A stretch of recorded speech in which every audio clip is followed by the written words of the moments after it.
Hello everyone and welcome to the Fire of Embers. I fucked up the first time, but I'm not editing it in because it's going to be a pain in the ass. I'm going to delete the first part of the audio. I'm Drunken Dan. I'm trying to like how apparently it's more of a pain to not get rid of stuff than it is to get rid of stuff. I don't know.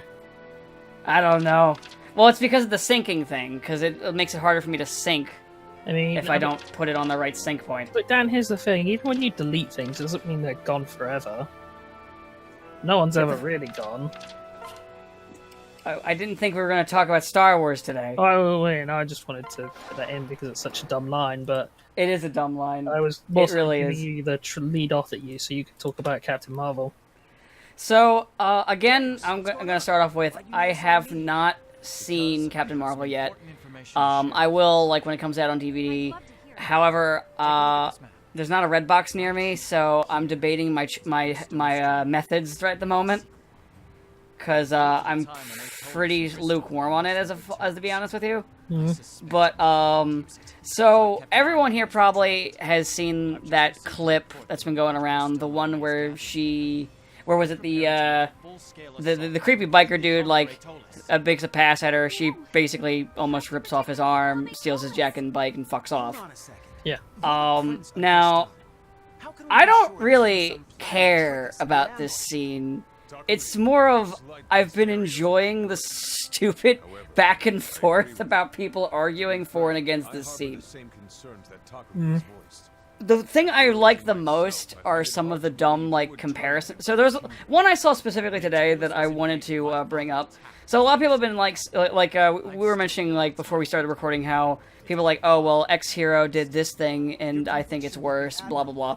But the one I thought was really funny, because I want to hear your reaction to this, was I read this, was they did, like, was it Superman, was it, they said Batman kills, Batman kills criminals and sends them, and sends criminals that are marked for death, row to prison. I sleep.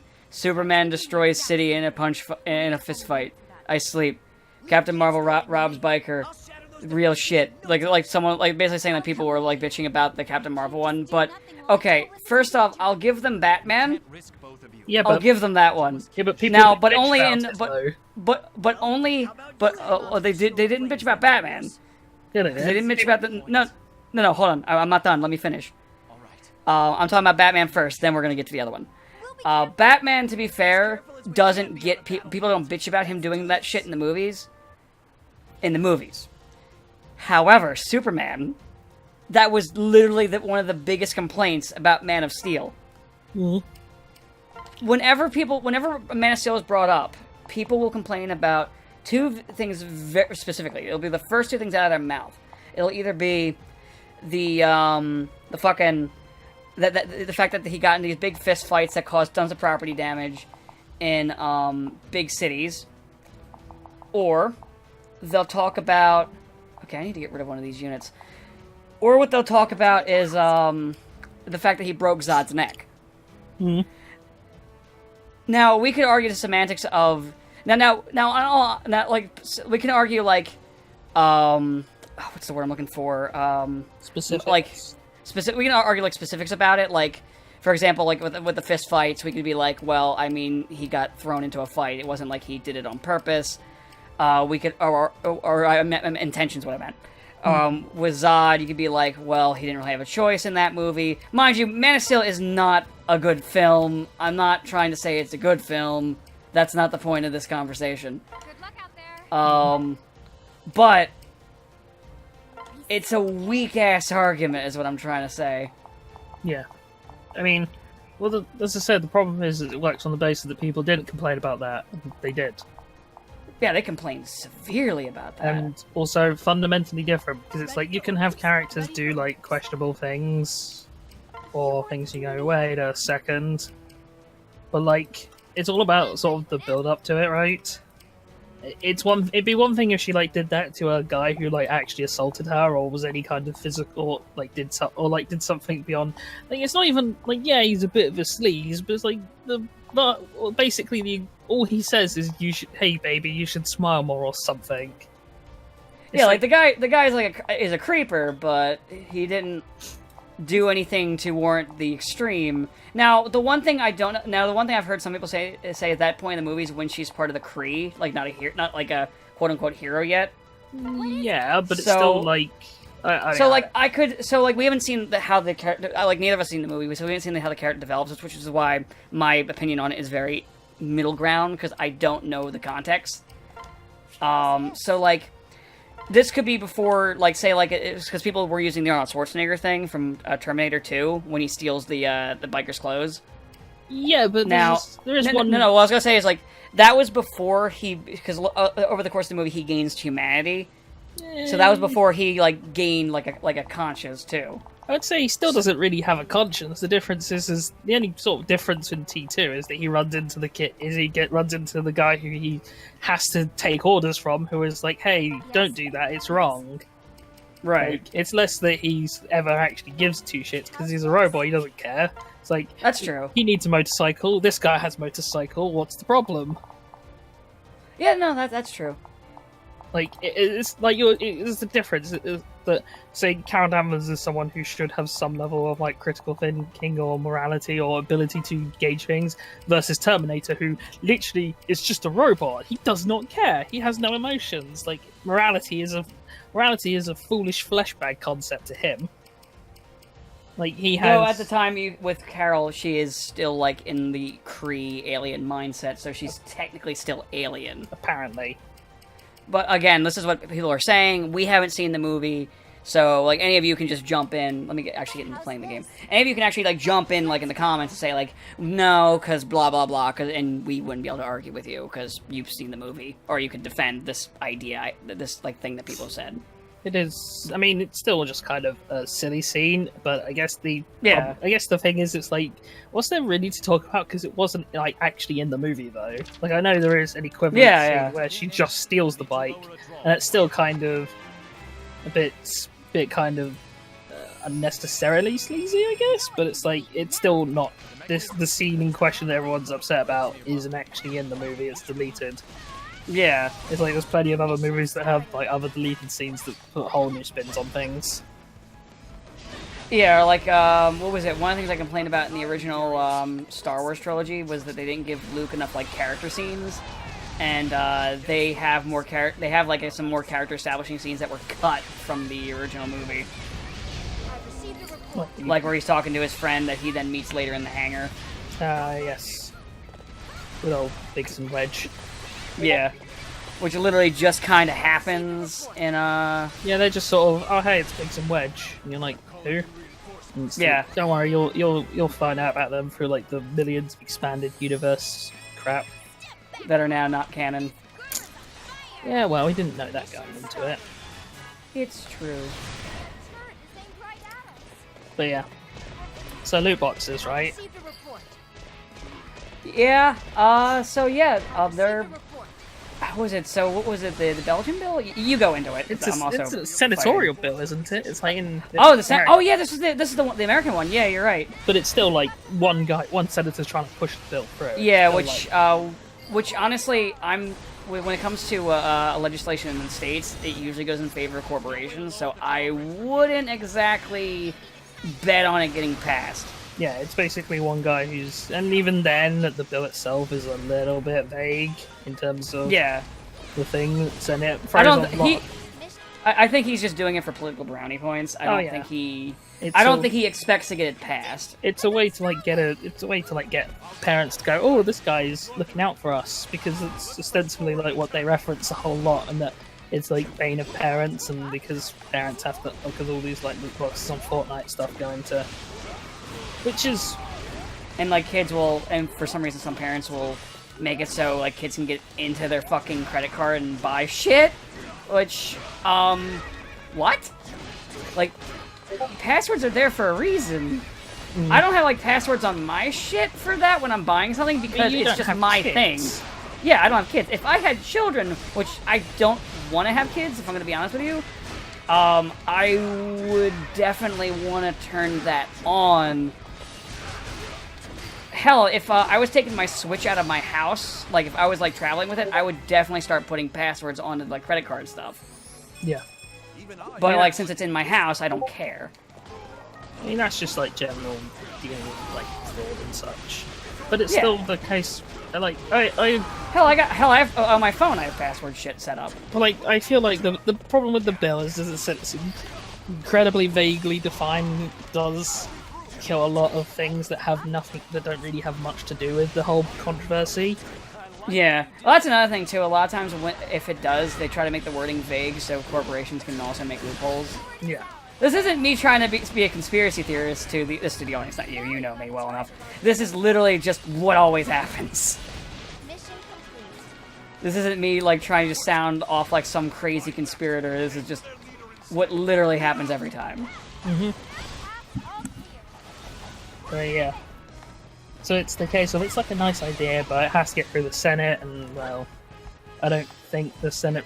I don't imagine it happening. Well, here's the problem with the Senate, right? That must be where the devices are dropped. Do you think any of the people in the Senate know what a video game is beyond saying that's one of them Marios, isn't it? Give him cover. I mean, like really, do you think any of the senators or people on Supreme Courts or anything that's going to like No, be involved? no. I mean, half of them don't even know what the internet is. Yeah, because I'm forever reminded of that one time we dragged. Series of two. Well, I'm forever reminded of when when what's his face, Facebook guy. Oh yeah, the robot. Yeah, well, when he was dragged in front of Congress to answer questions because Facebook leaking sensitive data of its users, and like none of the people on the panel had any idea why he was there. So they just kind Neither did he. of so one guy. Well, he knew why he was there, but like none of the questions they asked were actually sort of related to the things he probably prepared. Because he was probably like well prepared for like, oh, what happens when they ask about the data he's leaking, and you know, all this information that he's collecting and selling and buying and using and trading, and all the sort of dangers that's imposed on that, and the way he treats his consumer base. And they didn't. They just kind of started rambling on about shit like 9/11. Well, they don't care about. Well, that's like the political go-to here, but they don't really care about what happens with consumers. Like most, like say corporate Republicans or Democrats, they don't give a fuck about consumers. Well, it's because like a vast majority. They don't pay they don't give them legalized bribes. I mean, what? So here's the inherent problem with sort of politicians and the way in which, and this is sort of for everything, and the way in which they instigate policies specifically related to consumers I've received a report. and the economics, is that regardless of what happens, then they're the ones who are always the least affected. Yeah. Because, like, by the time you're in any sort of strong, like, decent position in government, you're already like earning fantastic amounts. Like, senators have lots and lots of money. Yeah. Is there a senator who lives in squalor? I don't think so. So that means No. that when like the penny drops, There are senators who have, but currently, even the ones that like don't like take bribes, they have fuckloads of money. that's because there's enough ways to sort of earn fantastic amounts of money perfectly legally. Yeah, no, But it's like, which so is why it's hilarious that some of them do it. It's like, why are you bothering? So here's the problem, right? So they introduced it's like the other week when they decided to do the thing to say, hey, you people you can't import foreign cars anymore. And it's like, that's all well and good for them because they don't care, because if the price of like the general car goes up, what do they care? No. A, they don't drive anywhere, and B, they could afford it. But it's like the old thing of people not knowing how much a loaf of bread costs. And it's like, well, they don't have to know because it doesn't affect them because they are so far removed from general life Yeah. I like this profit margin. that it does create this very sort of depressing disconnect. But you know, it's not really a way to fix it with our current system, and I'm not one to propose like communism. I mean, you Yeah. basically need like a lot more regulation in terms of how Oh yeah, that's the senators thing. There's like and zero regulation. That's the problem. governments and how many like government officials and how much money they earn and can earn. Excellent taste. But you know, is what it is. Come back soon. So yeah, I don't expect the loot box bill to actually go forward. No, I I don't think think they'll so. bluster about it and go, "Oh yeah, we're doing." It's a lot of huffing and puffing with nothing actually going to happen. Basically, because why should anything? Why like it's not in their interest to make anything happen because it's not like a problem that's strong enough to get people to go, Mission started. oh no. I mean, even when there is ones, if with enough money, you can just quell that. Like for example, with like gun laws. The enemy Yeah. reinforcements. With enough money, they'll just ignore it. Well, I think gun laws have a slightly different thing because it's so ingrained in a lot of the American Well, culture. I mean, Mission started. not really, because like was it overwhelmingly even like NRA members, not the higher ups that give politicians money, do want to have like, you know, common sense fucking regulation. But I mean, You know, like basic shit. Like I shouldn't be able to have military grade weapons.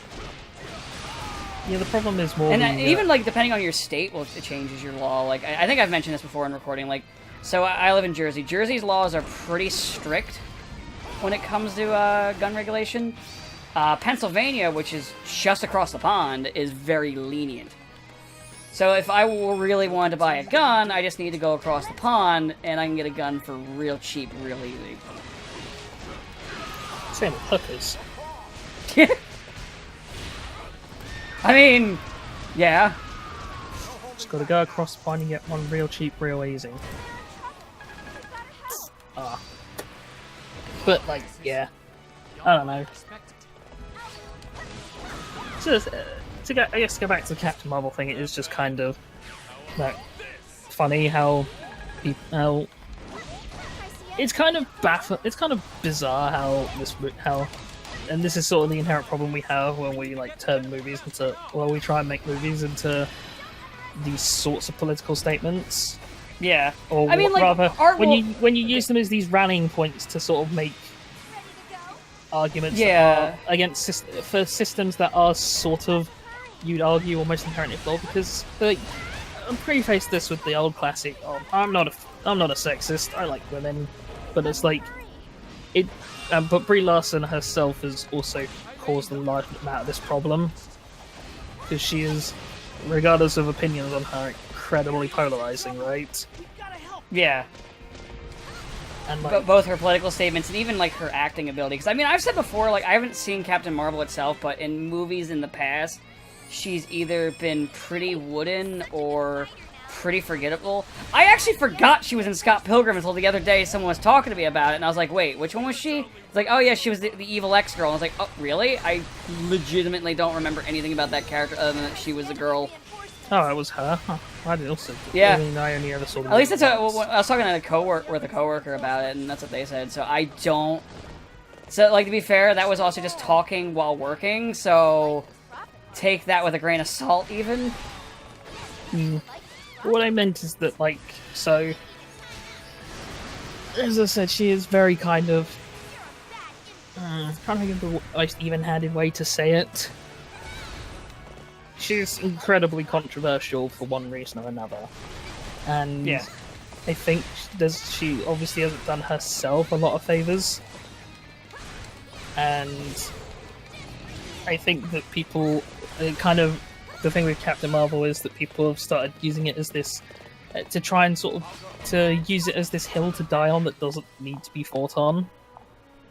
Because it's like the whole basic problem you have is that people want it to be like, oh my god, it's like the movie it's the superhero movie for the women folk, right? But we already kind of had that. It was called Wonder Woman. And Wonder Woman's a really good movie. Yeah, Wonder Woman was solid. So it's this kind of, we're having this sort of argument of that. Is this kind of, it's trying to politicize something and make it this whole thing about, well, it's about women's representation. But like literally like a year or 2 years before this, you had something that came out that did all this, but didn't have all this innate controversy, and didn't have to like belittle people and. Yeah, actually, no one made a big deal about the whole Wonder Woman thing. Now I think about it. That's the thing, is that Wonder Woman came out and were people like, did you have people going, oh my god, all these sexist men hate Wonder Woman? Not really. No, I came don't out- remember anything like that. And it went away. And it's, as I said, it's this bizarre situation we're in where we're kind of trying to fight this battle that's already been fought and won. I like those profit margins. Because as I said, it'd be one thing if like, oh, Wonder Woman came out and it was like hated by the sexists. Because this is also the same era where like Ghostbusters came out and was hated by the sexists.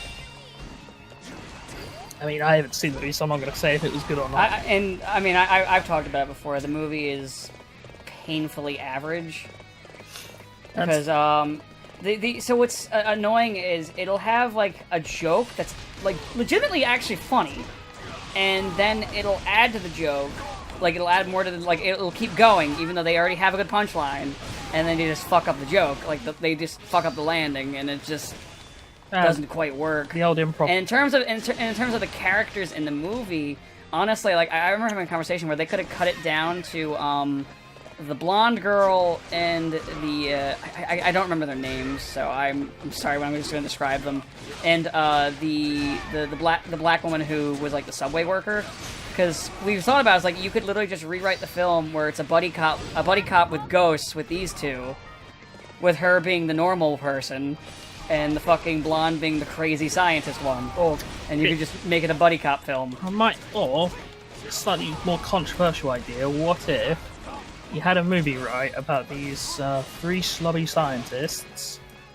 No, I know what you're doing. I'm just saying if you're trying to make a new, like, Ghostbuster, like, if you're trying to do that, like, go in a different direction with, like, a new group doing ghosts, that's what I would have done. I mean, I wouldn't have liked that if they'd tried to go in a new direction, but they didn't.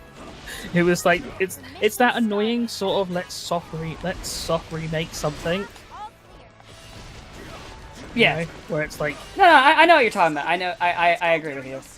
It's the same. It was the same thing with the Powerpuff Girls thing, where the new Powerpuff Girls show was like it wanted to be its own thing, but it wasn't its own thing at the same time, and it like didn't want to use the original things, but it didn't want to not use them, so it just became a confused mess. And that's sort of the problem. It's sort of that weird, bizarre thing you wind up in, where something is sort of almost half embarrassed to be the thing it is, then also half desperate for you to love it. It's actually, the half embarrassed thing is actually pretty much like the original X-Men films. Yeah. Because, like, they were, like, embarrassed that they were a funny book movie, so they made everyone wear black latex suits, and even had, like, a little line where they're like, what would you prefer? Yellow spandex? That's stupid! And then I'm just kind of going to segue this into talk about the big talking point for me, which would be... Yep. And now we get to stop bitching about things, crowd. So here's the thing, right? King of the Monsters is almost exactly the opposite of that. It is a movie that flat out revels in what it is. Yeah. The critical reception has been baffling to me because it's not even just like... So it's super inconsistent. Beyond just the literal primary argument they all dish out is there's too much monster fight monsters, which is like kind of... What? Like, yeah. This is the literal reverse argument we were having 5 years ago when the last one came out, and I cannot fathom. And a lot of them were the same critics too, if you noticed. Yeah, I'm perfectly aware of how many of them were exactly the same argument. I mean, I have said in private to other people, I'm 100% convinced if this movie had Marvel Comics logo on it, there would be no like sort of backlash at all. Yeah, because that's popular now, Marvel Comics. If Marvel Comics tried, if Marvel Comics tried to do, let's just say, Guardians of the Galaxy, say, right after Iron Man. Let's say it was the exact same movie, the exact same, nothing changed. Let's just pretend that for somehow they have the technology to do the CG on the level of Guardians of the Galaxy back when Iron Man came out. Let's just say that. Yeah, the movie would have been critically panned. I reckon it would not have been the massive darling it was, but because stuff like Avengers had already come out at that point, and like suddenly superhero, like, 'cause that's the thing, right? I think a large part of it is also that people got so sort of used to, like researching all their superhero trivia and recognizing, oh, that's a reference to the original comic book of, oh, it's a reference to this. That when King of the Monsters comes out, and it's kind of like it's almost like chock full of things where it's like, I mean, I'll go into more detail in a bit. But I mean, my Godzilla viewing experience is very limited, and even like there's stuff that I'm picking up on just from osmosis. But it's like beyond even just that. When I was saying this, the problem is a lot of the criticism is super inconsistent. I've literally seen one. I've not properly read and watched sort of reviews because most of their opinions aren't worth listening to. And I will justify this by saying one review, literally in like the summary, brief summary I saw, said that the character, it's stupid because none of the characters are taking this seriously enough. So it's not like it's not a movie that's treating itself seriously enough. And then another review was like, oh, but it's taking itself far too seriously. And it's like, I don't know, it feels baffling to me that you'd have like such diametrically opposed criticisms of the same movie from two different sources, where it's like you can't have one has to be like you can't have both be right in that sense. One has to be wrong, and then you're kind of leading into this other point of, well, then what are other people kind of like? People say it was. I guess they were saying like, oh, that the humans are sitting around sort of not telling. One was saying, oh, that it's very humorless dialogue, and then one saying, oh, but it's too funny and or too like sort of tongue in cheek. And I can't really understand what their position is meant to be. Like, do you hate it because it's trying to be too serious? You hate it because it's not really. Do you hate it? They can't really pick an opinion on it. They just kind of. And they just want to bitch on it to sake the bitch on it. I guess to slightly go into very slight spoiler territory, the only things I can think of when they say mess is there's one or two elements that just kind of are introduced that I guess to the average viewer, it's like, why would you sort of introduce? So they basically could say, oh yeah, so the reason why Ghidorah is this super powerful entity that's like can regenerate a head after it gets bitten off. Is because he's not like a ancient creature like all the others. He's from space, and it's like, yeah, because he's from space in the original. I can see that's why they did it. I think it's that kind of thing where it's like chock full of these sort of things where it's not like, oh, you need to see this to get it, but it's like these winks and these nudges, and maybe you could say push that bit too heavy, of the sense where it's like, oh, hey, you've seen these movies, but it's that sort of like nice culmination of everything. But Right. It's not for something that most people have an easy frame of reference to understand. Like, as I said, if I say, well, they say Ghidorah's from space, it's like, when I heard that, I'm like, wow, you actually had the balls to do that. I never thought I would live in a world where Ghidorah would be from space again. Hell, actually, remember, because I poked fun at this before, like, going back to the Marvel duality thing. When Thor first came out, they said he was an alien. Yeah. They didn't make him a god. They quietly retconned him to be a god later and pretended like the whole being an alien thing didn't happen in the first movie. Yeah. We could close the Outrealm portal And it's the Like, to the point where, like, I've talked with people, and when I tell them this, like, you know, people who are big fans of the Marvel, are like, no, they didn't do that. I was like, no, this happened. I remember this because I bitched about it back in the day. yeah, where they sort of say, oh no, he's like aliens, and then slyly try and say, no, they're gods, but they're gods in space.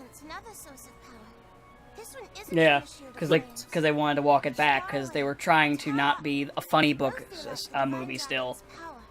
And Because they were still in that Hollywood phase, Hollywood critic phase. Because critics, I believe, are the reason why a lot of these movies do become afraid to embrace the silly. it's not even like necessarily the silly, but I think the problem is that You know what I mean? Is like for example, I mentioned the X-Men thing, and I mentioned that I blame critics like this for why Sonic looked the way he did before they decided to redesign him. We don't know what he's going to look like yet. This is before we know. For anybody who watches this in the future, all one of you. Because Hollywood has this obsession with making things real. And by the way, you can't see it, but I'm doing quotations with my fingers. yeah, I think it's very kind of. I will say it's incredibly like rejecting of things that are different or not the norm, and it takes like things basically to get like smash hit and say, oh, this is the new norm. So it's like science fiction was hilariously looked down upon for the longest time, and then it took like massive blockbusters like Star Wars and so. Because that's the thing, right? So Star Trek was like one of the first big sort of sci-fi things to come out, and that got shit canned because nobody was watching it, and they were like, no, this is crap, it's all hokey. And then because Star Wars like came out and did insane, then Star Trek gets revived. And now And funny enough, Star Wars borrowed a lot from like older sci-fi. Well, yeah, and the whole point is it's kind of because Star Wars became that big sort of breakout moment, and then everything became more focused on that, and then like you had sort of Steven Spielberg pioneers the summer blockbuster idea, and then suddenly that becomes the norm. And it's that case where I think it's very much that it's not like critics become so used to looking at like almost superhero movies and saying and understanding like, oh, these are the parts and the elements of a superhero, of what makes a superhero. Like here is the suit up moment, here is the like sort of moment where they awkwardly discover their powers, and they're like, oh, you know, like the kind of, oh no, I'm Spider-Man, I've been bitten by a spider, oh, I'm being accidentally sticking to things moment. Yeah. You know, when they're bumble fucking around. So they become so used to sort of recognizing that. Yeah, because remember, there was also, I mean, there's that famous Roger Ebert thing where he was talking about The Dark Knight and how he thought like, it's too good, it's so good that it's not really a comic book movie. And it's like, no, but it is though. Like, you can't change the fact that this is a funny book movie. Like, if he was still alive today, he would probably be giving like good scores to these movies. I'll tell you what, he would shit on Iron Man, and then by the time Endgame came out, he would be all for saying like, "Oh, Iron Man was a fantastic film." Mm-hmm. Remember, Siskel and Ebert gave like a shit review to the Batman Mask of Phantasm movie, which is one of the best superhero films, just period. So when I say best superhero film, when I talk about best superhero films in general, I don't separate animation and live action. So that's for the audience, not you. It's that thing where they were very clearly the kind of people who they had like very strong opinions at the time, and I mean, the optimists might say, oh, but their sort of opinions changed and they laxed and they recognize things. I think it's more the case of like sort of popular vote went against them, because I remember they shit on like John Carpenter's The Thing. That was critically panned. Yeah. And it's like now one of the most sort of cult classic horror movies ever made. You can probably find some of the critics from back in the day who like panned it. If some of them are the ones that are still alive, you could probably find them talking about it today and saying how they always loved it or something.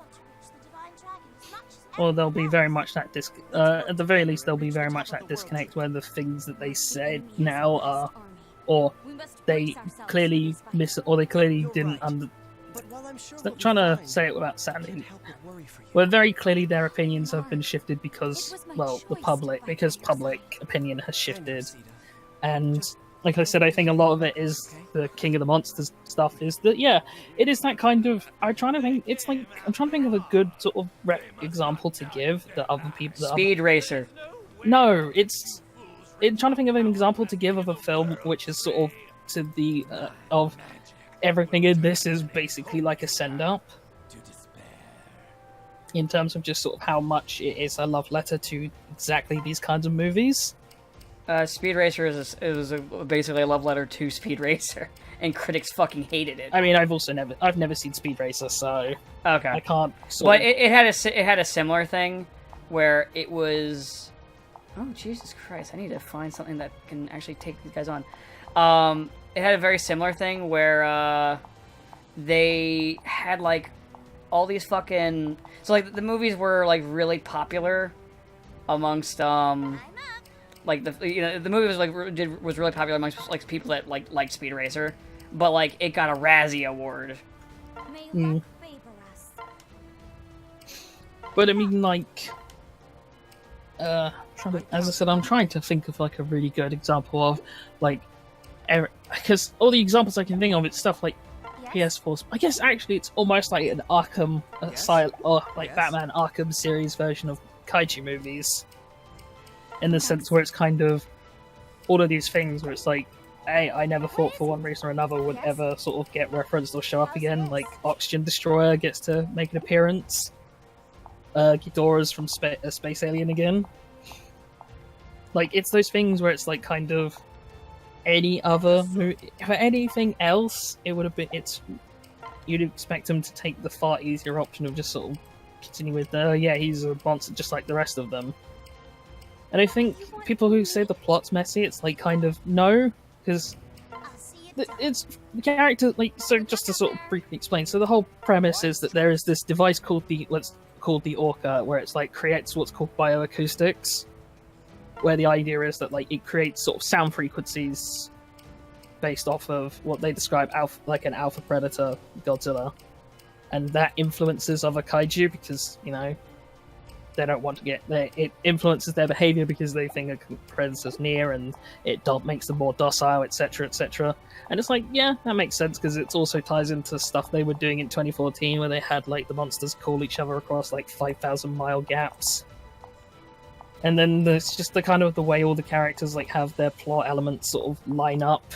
It's that thing where it's not like, I'm not going to say the main sort of human interactions of the story is like so compelling and groundbreaking and it's amazing, but it's that thing where it's like it's a Godzilla story. It follows along on a clear path, and every character's actions make sense. There's like one thing which happens, which is a bit sort of. There's one character who basically has to go on a suicide mission, and instead of like sending a young, able, fit soldier, they send a old man basically. But as I said, it is 100% a suicide mission. They all know it's a suicide mission. As I said, you'd think they'd send someone who's not like already old because it's going into like a highly radioactive, highly intense heat area. But like, I can see why they didn't do it, because then it would require introducing another character to do it, and it's like. So it's that thing where it's like you let the movie kind of it's one of those things where it's like you let the movie get away with those sort of things because it's to the benefit. Right. Like, there's no real reason why Jeff Bridges in Iron Man, for instance, should be getting in the Ironmonger suit to go and fight Tony. But there's a lot of times in like movies or fiction where it's like, wait, why the character? Well, yeah, there's a lot of instances like that. It's like, wait, why are you doing that? That's like, stupid. Yeah, it's that thing where like, yeah, it is silly. I'm not going to say, because it's like any logical thing would be, oh, but we want to send in someone who's more likely to survive. But yeah, it's the case of if you're going to start being pedantic like that, every movie falls apart. Oh yeah. There's this one idiot at my work who pretty much does that with movies. Like, well, why'd they do that? That was dumb. It's just like, it's a fucking like at the point where I eventually just said to him, it's a fucking movie. Calm down. It depends on the level of it, but it's like kind of, as I said, it's all about how so you keep things consistent. So like with the Broly movie, we both poke fun at like Whis and just Whis in general with Dragon Ball and like how he's kind of an issue when it comes to stakes. Well, like, what was he was complaining about Chile breaking the remote control. Mm. Like, it's like, oh, why'd she do that? I mean, he got mad that one time, so clearly he needed to have electrotherapy. Like, she doesn't like electrotherapy. Bearing in mind, in the exact scene she sees, all he does is he picks up a guy, and that's more or less it. She doesn't have any inclination that he is essentially can wipe it. That if he just snaps, he will basically become nigh unbeatable. Like, because that's the point, is that none of them actually realize how strong Broly is. Hell, he doesn't even realize. And so, yeah, as far as she's concerned, it's just like a really nice, quiet guy who's been tortured by his father. So it's like, it's not really out of character for her, and also she's a bit of a thief and an idiot. Yeah. Like, she's not portrayed as, like, particularly super smart. It's, like, kind of almost... No. She just kind of goes with the flow, and then if things go south, she just gets the fuck out of Dodge. I mean, she's working for Space Hitler just so she can avoid going to the cops. Yeah. And then when that falls apart, she hangs out with Broly because she likes him, and also no one can touch her because it's literally the strongest man in the universe right now. Yeah. So, who will literally fight to the death to protect her. But like, so they justify, like, so the whole premise is that these group of characters who are described as eco-terrorists have this thing where they want to release where like there's all of these kaiju out in the world and most of them are dormant. And they explain that, well, a lot of that is because Godzilla himself is a thing, and because he's this sort of alpha predator, nothing really wants to do anything while he's around. Or nothing wants to do anything that will draw his attention, I guess. So their plan is basically to use this device that releases all these monsters because they show a scene where they're like, so because like Godzilla and Butos have their fight in 2014, like because of the background radiation of their fight, or because of their sort of basic presence, because they're radioactive creatures, it's kickstarted like vegetative growth. So they literally show destroyed Vegas, yes, but it is also now covered in greenery. So their argument is that it is basically like a mini terraforming. So it's that kind of thing where it's like, yeah, it's still like a bit of it's still like clearly supervillain in plot, but it's like at least there is this general logic to it. Of I can like we know some eco terrorists are insane anyway. Right. Extent they go. So then it's like, oh, but if there's like actual evidence that says, okay, so if they do this, like, yeah, people die, but it is a regenerative process. So it's that kind of thing where it is a sensible enough logic, and I can see how characters with with their particular kind of traumas and ideologies can come to those conclusions, and that's more or less the only thing that matters when you're trying to create like characters like that. And then the other sort of side thing is they're actually the whole thing is they release Ghidorah like near the sort of start, like first third of the movie, and Ghidorah's like basically they can't actually uncontrollable. So the whole plan they had goes up in smoke because nobody actually expected this thing to A, be from space, and B, be as Powerful as it was. nightmarish. There's a really cool sequence where like Ghidorah, because you're not really gonna super care, but Ghidorah and Godzilla. I'm gonna watch it. I do want to watch this movie, but you can tell me it's fine. Well, it's just Ghidorah like second major fight. That's the other thing I guess I'll just say is all the fights are like none of them are similar. They're all in very different locations, they're all in very different environments, they're all very different kind of set pieces. That's really cool. So, like, the first... Like, because honestly, that can be really hard, especially if you're doing mostly a fight movie. So, like, for instance, the first Godzilla Ghidorah fight is in the middle of the Arctic. And you have, like, you have them, like, throw down in this sort of big white environment. And a lot of people say it looks dark, but all the monsters have, like, very kind of bioluminescent, so they all stand out against the dark anyway. Like, monsters have, like, a particular glow to them, so they're not just, like... It's not just, like, sort of solo levels of dark. Ah, where they forgot to take the lens cap off. Or, I guess people are calling it Battle of Winterfell levels of dark now. But, no, it's not that kind of levels of dark. It is dark, but not, like, distractingly so. Gotcha. So, from there you have, like... So, yeah, you have, like, the first sort of big battle between Godzilla and Ghidorah, and they're, like, wrestling around in the Arctic. And then their next battle is, like, this fight in the middle of the ocean. And then finally, their final battle is, like, basically trashing Boston. And I'll say, that maybe Mike Doherty might not be a fan of the Red Sox, because holy fuck, Boston is obliterated. But then you also have, like, Rodan and Ghidorah have a fight, and it's this big aerial battle, and it also comes off of Rodan having this, like, big chase where he's hunting down all these jets. So it's, like, kind of all these set pieces, and they're not, like, rehashes, even though they're still, like, kind of, monsters fight and fight and fight. Like, slam together the action figures levels. So, yeah, you do have, as I said, you have a lot of this sort of, ideas, I guess. But everything kind of meshes well. And it's not even the Transformers thing, because it's like it's not shaky cam. It's not like massive amounts of quick cuts in the fights. There's all these sort of big. Oh god, that's good. That's good. And Jesus there's Christ. some really nice sort of framework with the fights as well, because you have like people. There's like first and final battle of Godzilla. Oh, I do have a question. Are there a lot of fights in the dark and the rain? There's. The final battle is a big sort of dark in the rain fight, yeah. Okay. Well, because the explanation is Ghidorah basically creates perpetual storms, right? So so the idea is wherever he is, there's a massive storm. So Okay, that makes sense. So most of the big action is going to take place in the middle of like the backdrop of a storm, but it's like, as I said, it's mitigated by the fact that all the monsters have like this bioluminescence and they all have very distinctive silhouettes. So it's like if you take the Transformers problem where in theory it should be fine because all the Transformers have like bright primary colours to differentiate them. But it doesn't really work because the predominant colour of most of them is still grey. Right? Yeah, no, I'm listening. So you think I'm also playing a game. Or if Remember? you think Bumblebee is the only one who has like a predominant color, which is like yellow is very much the okay. So most of Bumblebee is colored in yellow.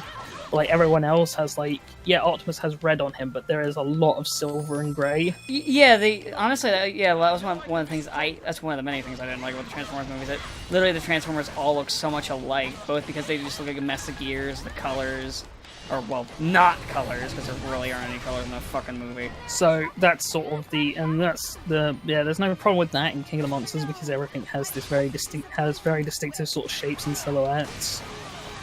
Like no two monsters really look alike, even the ones that are like this one. Like Rodan's a big bird, Mothra's a big sort of moth bee hybrid thing. Dora's a giant three-headed space dragon. You know, you're kind of going to notice those two, like Godzilla and Ghidorah, your two primary elements are drastically different.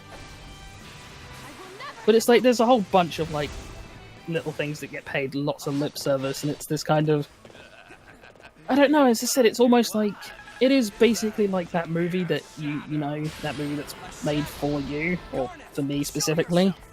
Oh no, I get that. And it's like, I mean, that's one of the reasons why with like the Dragon Ball movie, it was like very much like a movie that I could get into. Like it was very much like a me movie. I get that idea. Like Broly, I'm assuming, not like Evolution. Yeah, but I was talking about the Broly movie. Yeah. So I would not talk about Evolution like that.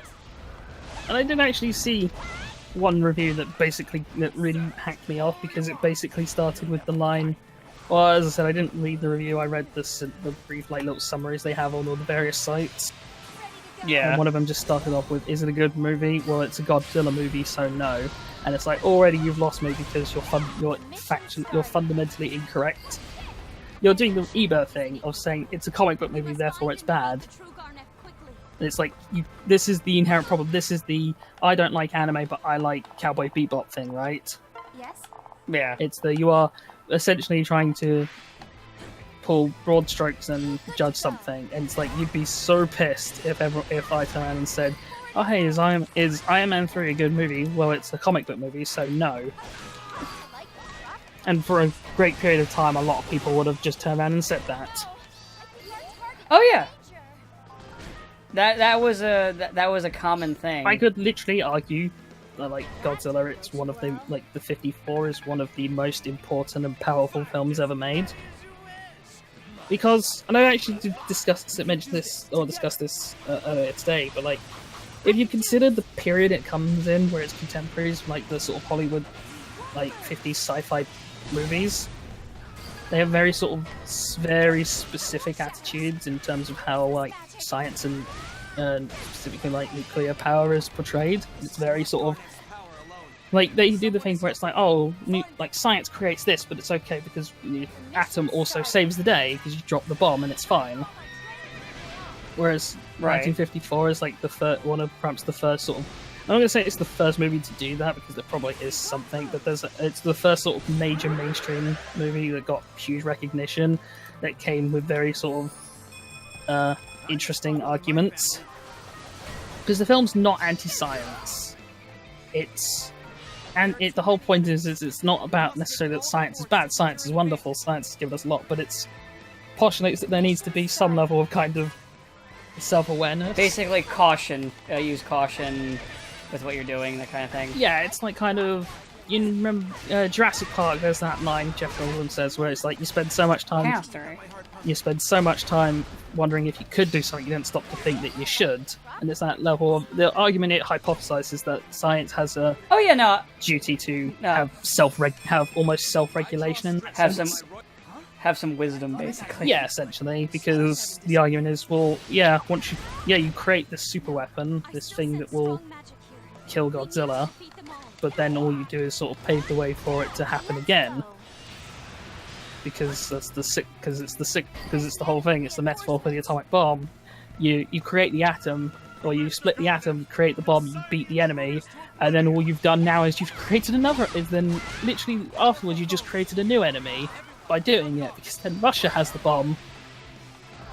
Start the Cold War, and it's even still a problem today, right? Where you have like North Korea and like nukes are still a problem. Where it's like- or actually, honestly, hydrogen. I think they're all hydrogen bombs now. Yeah, but it's still like which the are same. even worse. It's still the same sort of highly radiation-based super bomb.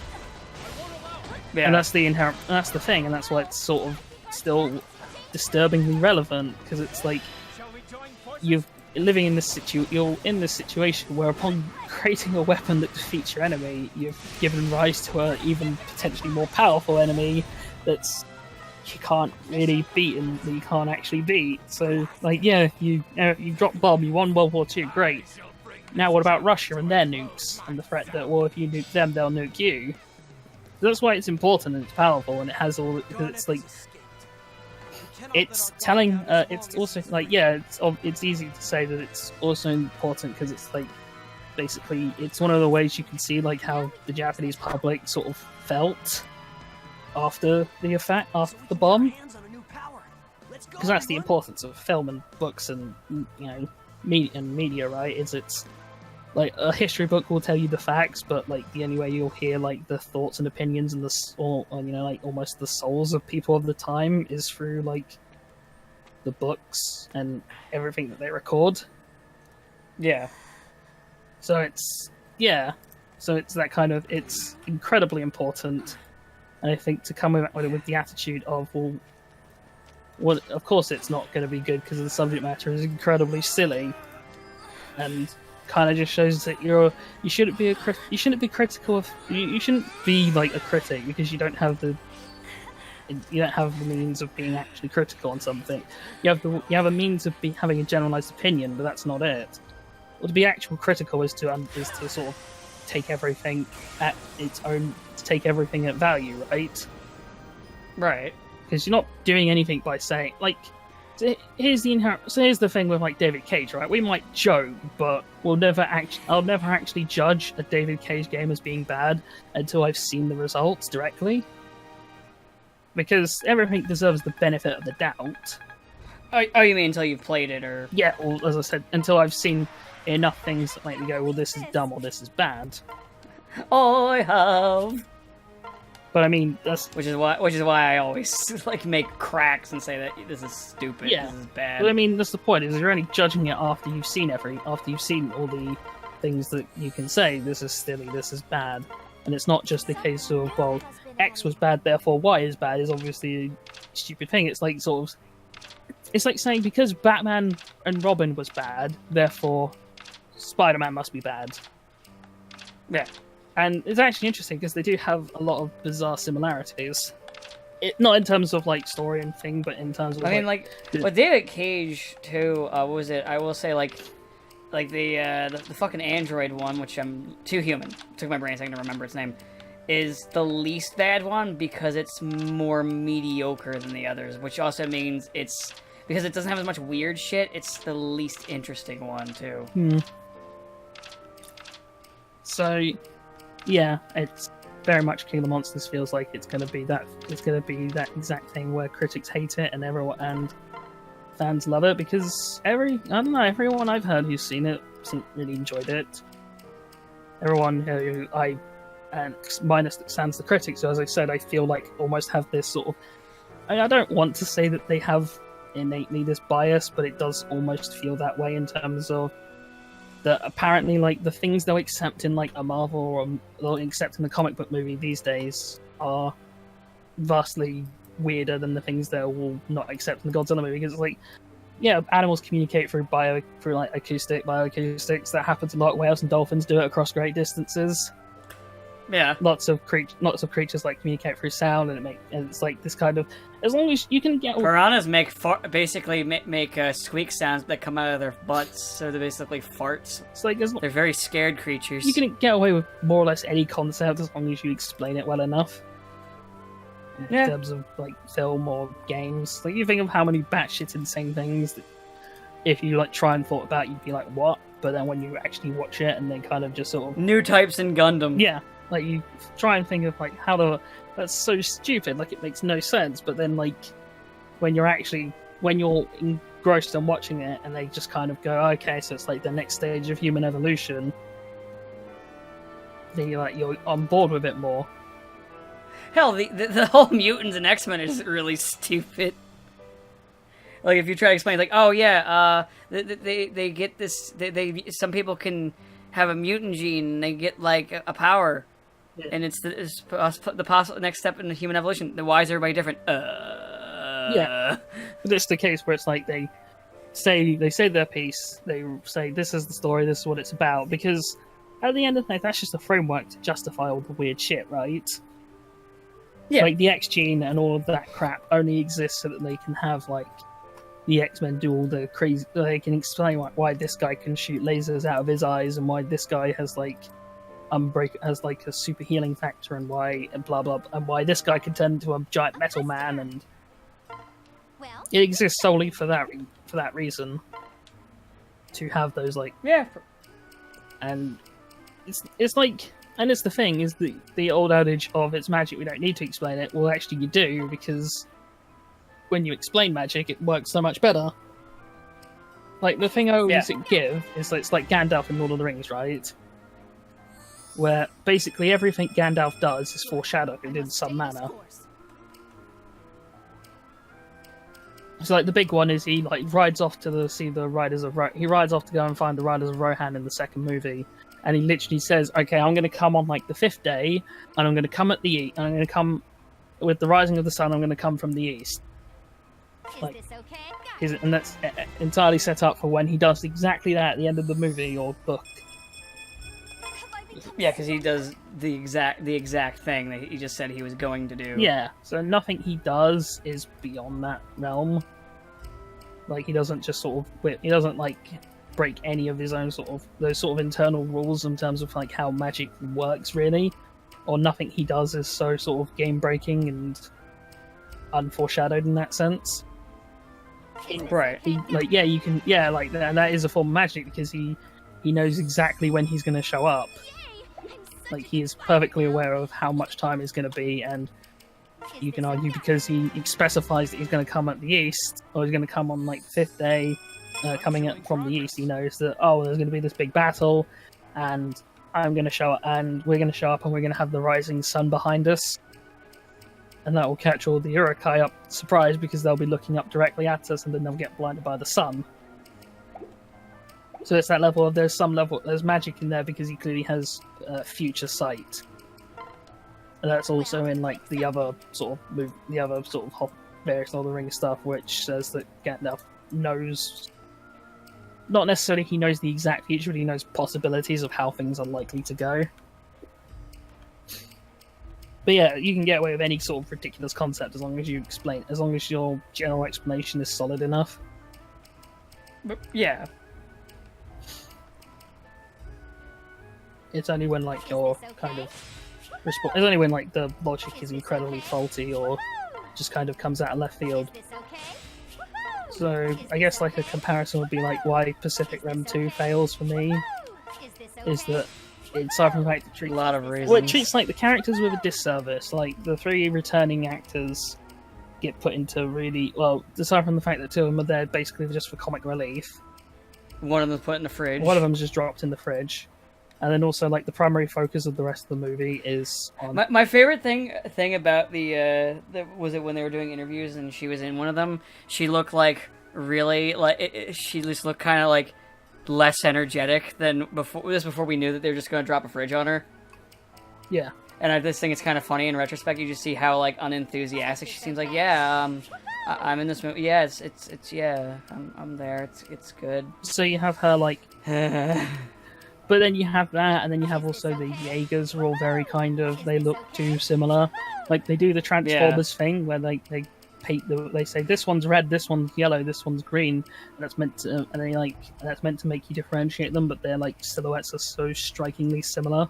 Where in the first movie, they were all so vastly different from each other. Well, like, if I say Cherno Alpha, you know instantly which one I'm talking about. Yeah, and they all look different because some of them are even like varying ages. So like, they're like, yeah, this one's a really fucking old one we dug out of the garage because we're running out of fucking Jaegers, and that's why it runs on weird fucking like steampunk bullshit. And then they had the Gypsy, which is just kind of like in the middle, and then they had the super high-tech one, which everything's all fucking digital. Well, even like the two sort of most stylistically similar ones are, or like sort of design-wise, are Striker and Gypsy. Yeah. And that's because they like. Where Striker looks like, where if you look at them, looks like a straight upgrade, though it becomes a detriment when they have a thing to counteract its whole digital output. Well, like, even beyond that, it's just kind of. But they still have, like, different body shapes. So, like, Gypsy's designed more for, like, feminine curves, and Striker's designed more for, like, masculine. But, like, here's the. Then if I were to name, like, a Jaeger from Pacific Rim 2, are you really going to be able to guess which one it is? Is this okay? No. Because, I mean, aside from the fact I'm literally Googling it now to see if I can find the actual name of them. Is this okay? Woohoo! Is this Oh, okay? if I said Saber Athena, can you guess which one it Is is? this okay? Woohoo! Nope. Is this Yeah, okay? and it's that kind of case where they all have the very. I mean, I didn't really end up liking the movie at all, so, like, my... But I'm sort of trying to go into it of like. So here's the problem: is that they're all very sort of stylistically similar. So it's hard to. In Transformers, honestly, I can only really point out, like, Optimus and Bumblebee... Yeah, and that's because. And that's literally it. I can't point out... Even Megatron I can't point out. If you told me to point out Megatron, I'd look at you like, that one? I don't know. But the point, well, yeah, but that's sort of my point is that Pacific Rim 1 had like very sort of unique and different mech designs because you do kind of, when you're designing characters, you do need that sort of striking silhouette. You need it to be the you can look at these characters and even in like Total Darkness, if all you see is their silhouette, you know which ones they are. Is this okay? So it's like yeah, Which is what... you recognize if I say oh yeah, which one's Shadow Alpha, you can easily pick it out. Or to bring it back to Godzilla, if I say hey, if I ask you to point out which one's Godzilla, which one's Ghidorah, you're probably going to Yeah, be able that'd to be easy. guess. Where someone who's not as familiar with, say, like, Earthbound, because they all have similar silhouettes, Yeah. is going to have some problems. Unless you're talking about, like, the monster designs, because the monster designs are really good. Or even like if you take Dragon Ball, you can say like apart from all the people of Goku's family, if you like take any sort of any member of like the sort of Dragon Ball primary cast and say, hey, who's this?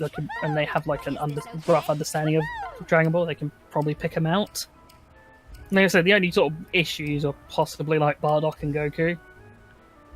But like, come on, it's not fair when Yeah. they share exactly the same design. You can, but yeah, like, but if you were to do, like, Gohan versus Goku, you could easily tell them apart. Yeah.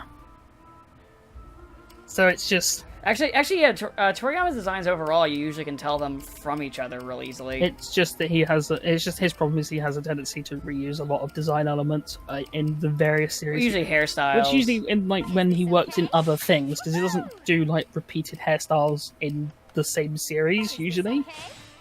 Or if he does, there's Yeah. like a general reason. So that Android 17 and 18 have the same hair. It's like, well, they're twins. No, they had similar hair, though, like, even to differentiate them, 18 always pushes her hair back. Yeah, but it's like but like it's never really in the series he does in like the same instance in the series that he does it, or if he does, it's very infrequent. Versus like Yeah. the general problem I would say is that when you're looking at other things, he tends to rely too heavily on like his like the Android 17 hair will crop up a lot. He seems to like that hairstyle a lot. I think it's just very easy to draw. He does, there's another hairstyle he does a lot. Which one is it? Shit. He does, like, he likes drawing bob cuts a lot. Cause, like, the one that, like, is the one that's similar to, like, what Bulma had in the Namek Saga. She doesn't have that anymore. But, like, he likes to draw that kind of haircut a lot. Maybe he makes it a little bit shorter. Maybe he makes it a little bit longer, but it's usually, like, that style. He seems to like to draw a lot. Yeah. Maybe he'll put a hairband in it. Maybe he won't. Yeah, but it's like, yeah, you can see a lot of that sort of repeated design element to it. But yeah, that's more of a sort of series by series when he's tasked to design. Ugh. But yeah, King of the Monsters was good. I recommend it. Ignore the critics; they're Alright, full I of think- shit. I think that's a good way to end it too, because it's a 103, Yeah. and I stopped fighting a bit ago, and it just wasn't a good spot to end because you were still talking. Yeah, that is the problem we generally face in these things. All right, everyone, have a good day, and I guess watch Godzilla. Hooray! I guess that's the statement we're going with here. I'll watch it when it's on DVD. Fair.